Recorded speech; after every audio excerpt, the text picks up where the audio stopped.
Da, deci tot la tabărele pe care tu le realizezi, aceste răni se vindecă. Unde faci tu tabere de 3 ori pe an? Am făcut și la mare, de exemplu în august fac la mare, da? În martie-noiembrie la munte. Așa. Da? Deci scoți oamenii din casele Mergem lor. la o pensiune, la un hotel. Așa. Și depinde ce faceți găsim. acolo, în camera de hotel? Sau Nu, aveți... sunt săli de conferință, da? Unde ne întâlnim dimineața 4 ore, după amiaza 4 ore. Oh, mult! Da. Și mai sunt și ședințe individuale acolo unde e nevoie să se insiste mai mult pentru cine are nevoie. Faceți și pentru cine cere. natură, terapii de genul acesta? Da. Da, sunt foarte multe exerciții. De exemplu, la unele dintre tabere mai vine acolo o soră de-a mea care nu este în țară, dar vine special, lucrează tot așa, foarte mult cu femei și cu sunete, cu vindecare prin sunete, are mai mult terapia asta corporală. Da? Iar acolo unde e necesar vine, da? Și o să fie atât de interesant să observi într-un cerc de femei. Dacă le pui să cânte un cântecel simplu, haide să cântăm ceva, da? Cât de greu ți este să exprimi sau să-ți auzi vocea. Și te întrebi de ce. Până la urmă ar trebui să fiu foarte încântată de vocea mea, de ceea ce iese. Și acolo îți dai seama câtă durere, câtă reprimare e. Da? Că în realitate tu nici măcar acolo unde te simți susținut și nu e o atmosferă extraordinară acolo nu vede nimeni de tine, acolo exact. Te duci să te vindești, da? Ai susținere de la toți cei din jur. Cât de greu ți-e, ești ca un copil mic, eu am trecut prin etapele astea, cumplit era să văd că nu iese din gura mea un sunet, să mă aud, parcă eram un copil de la mic, mă făceam mică și aș vrut orice să fac, dar să nu mi-aud vocea, deși credeam că n-am nicio problemă. Da? Deci mici exerciții, nu toate sunt așa, de asta se ocupă Dionisia, dar dădeam așa ca exemplu să vezi cum poți să vindeci observându-te mai întâi cum reacționezi. Deci terapie prin sunetare aș vrea să o am pe sora ta aici în emisiune să ne povestească o senzație. Un pic de terapia prin sunet. Foarte interesant. Acum, în curând, ai ceva de făcut, da? Da, la sfârșitul lunii martie am o tabără, o organizez ca de obicei, da? 18-20 de femei. Poți să vină oricine, practic, oricine, care e pregătit să intre în partea asta de vindecare, că nu vii doar din curiozitate. Deci care ne privesc acum și au nemulțumiri, da, nu știu, de toate felurile pot fi nemulțumirile, iau contact cu tine, te găsesc pe pagina de Facebook, da, Orovicianu Iulia Orovicianu terapeut.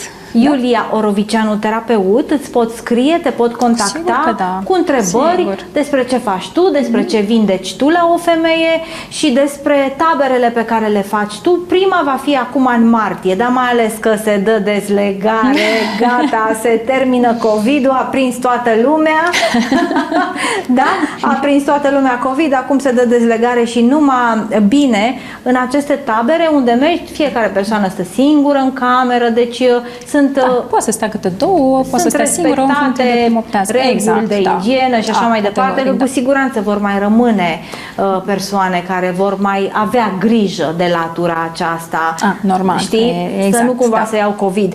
Bun. Când își consumă energia emoțională pe supărări, pe răni emoționale, pe stres, spuneai tu, familia și femeile își pierd din putere. Da?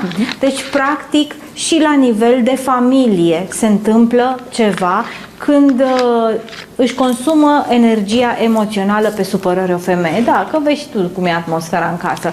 Când s-a supărat ea, s-a stricat toată atmosfera în casă. Toată atmosfera, sigur. Da.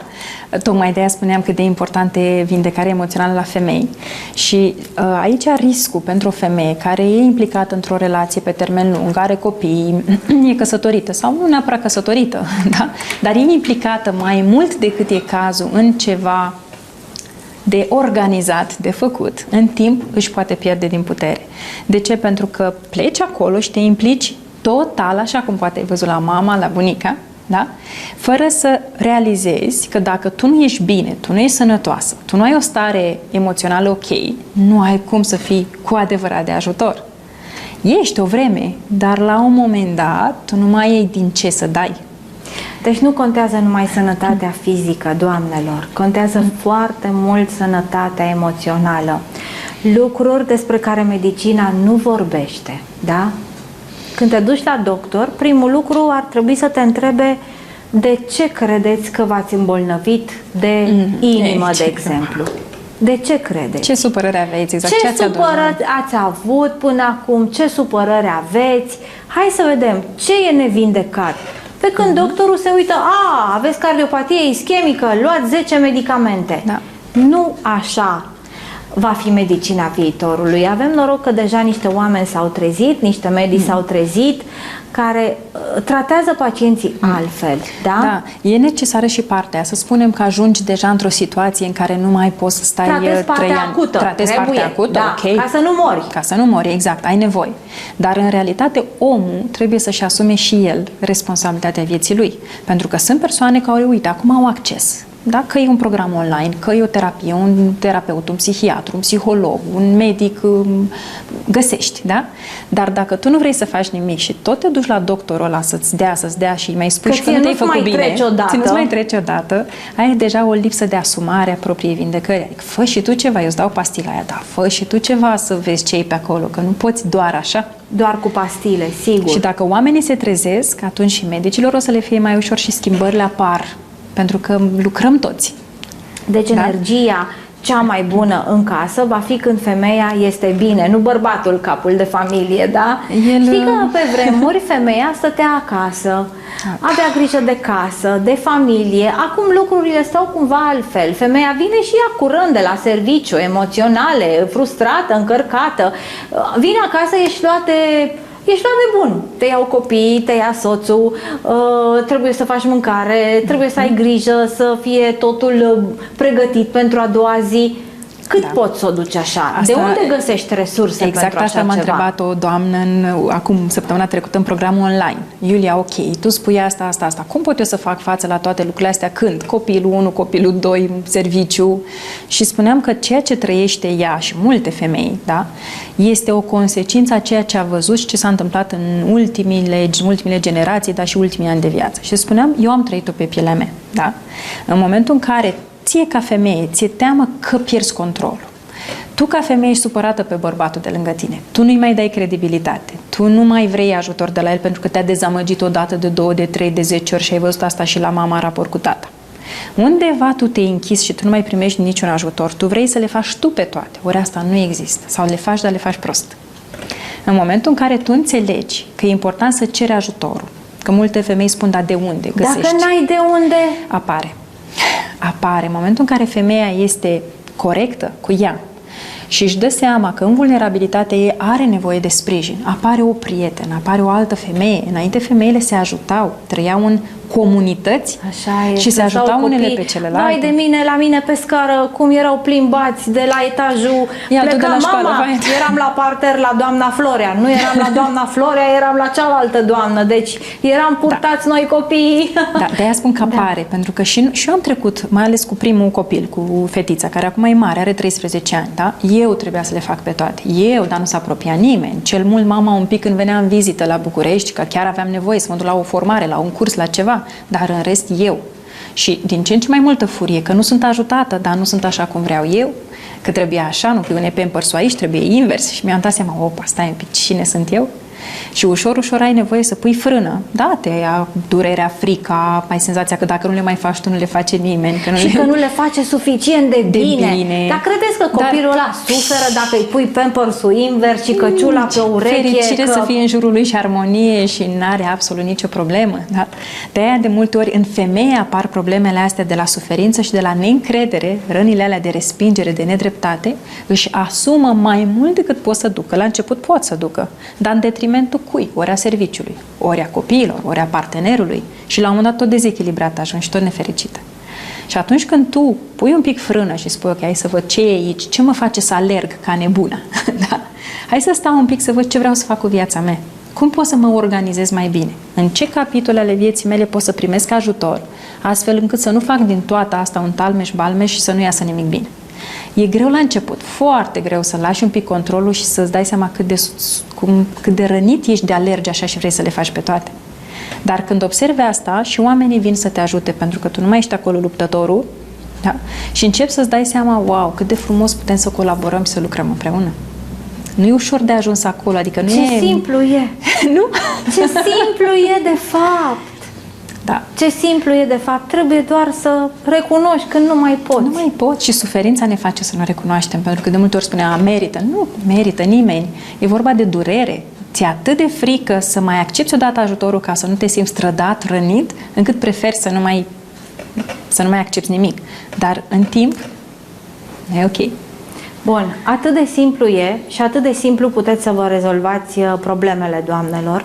O căutați pe pagina de Facebook Iulia Orovicianu, terapeut, sau cumpărați cartea de la librăria Ralu și sigur sunt contacte la final, da? La final de carte.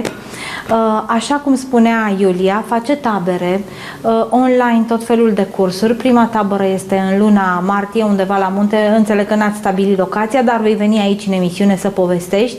Iar doamnele care deja se simt sufocate, care se simt nemulțumite, care nu găsesc o cale, o caută pe Iulia Orovicianu. Este psiholog, este psihoterapeut, puteți face și online, puteți să faceți și față în față, puteți să mergeți și în taberele în care să vă regăsiți, să vă luați o pauză de 4 zile și mergeți acolo să vă regăsiți puterea voastră, da?